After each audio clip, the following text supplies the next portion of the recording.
Hi, it's Natalie Ledwell here with an important question. Now, have you ever struggled to find a balance between self-love and self-improvement? Now, as a self-growth junkie myself, I've definitely experienced the tension between these two ideals, wanting to be the best version of myself while still wanting to feel happy and content in the moment. So, can you relate to something like this?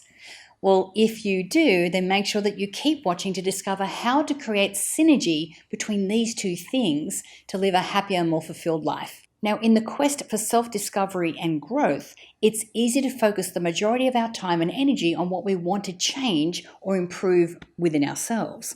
Now, while it's great to strive towards new goals and aspirations, it's equally as important to hold space for self-love and acceptance. So discovering how to make peace between these two ideals first requires a knowledge of both. So let's just jump straight into that. So what is self-love?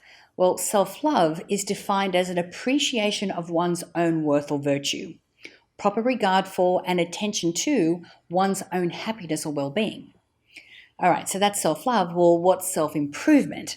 Well, self-improvement is defined as the act or process of improving oneself by one's own actions. So, do we really need self-love and self-improvement to live a full and rewarding life? Well, I believe the answer is yes, but with moderation. You see, having the confidence to openly and willingly take action towards self-improvement can be an amazing turning point in your life. So whether it's a spiritual, emotional, physical, or social change that you're seeking, this personal journey can be incredibly rewarding and lead to a more abundant life. However, if you aren't able to accept and embrace yourself in the here and now, you may struggle to find fulfillment in everyday life. So, how can self-love and self-improvement be used together? Well, these two thought processes, although they may seem opposing at first, actually work really well together and almost in synergy. Now, the more that you seek to improve your overall well-being, the more love that you're going to give to yourself. And the more self-love or self-acceptance that you radiate, the more likely you are going to grow and develop into the best version of yourself. But again, sometimes we may start to focus too heavily on one over the other. For example, putting too much pressure on working towards self-improvement may cause you to put your happiness on the back burner. So writer Pamela Dessalt-Rontag describes this as the transformation treadmill, where you are constantly working towards becoming better and more value is put upon your future self. Now, in turn, this leaves little left over for your present self, ultimately making you believe that you haven't earned the right to love yourself yet as the way that you are.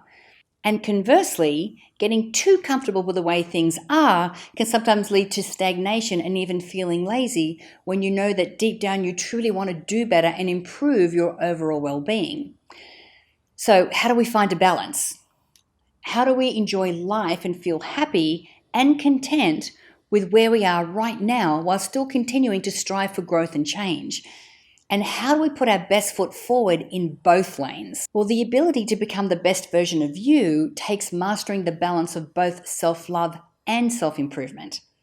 The goal is to accept reality and feel grateful for where you are now while still wanting to be better. So speaking of self-love, I have a really powerful tool to help you strengthen your self-love. It's actually a package of two tools. One is a PDF with downloadable affirmations and a super fun quiz. So go to the link in the comment box below and you can get that all for free. Now, when you allow yourself to adopt the habits of both self-love and self-improvement, you are essentially forming a circle of accountability that helps to shape you into the best version of yourself. Now, the balance lies in loving you for who you are without putting on the negative pressure to become the so-called perfect version of yourself. And then using your imperfections as a tool to grow, love, and accept yourself even more. Now, the thing that we also have to remember is that the road to self-discovery is an ongoing journey. So it's always going to be a work in progress.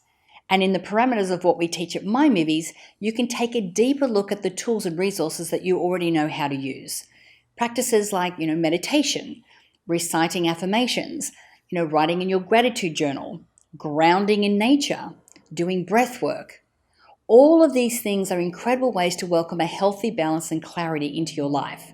being completely mindful throughout the process of self-discovery is how you can better channel the balance that you need to thrive. Now, before I go, I would love to hear from you. Please comment below if you have any other tips, suggestions, or ideas that can help the community expand their self-growth.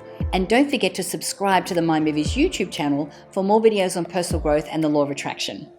My name is Natalie Ledwell. Thank you for watching, and bye for now.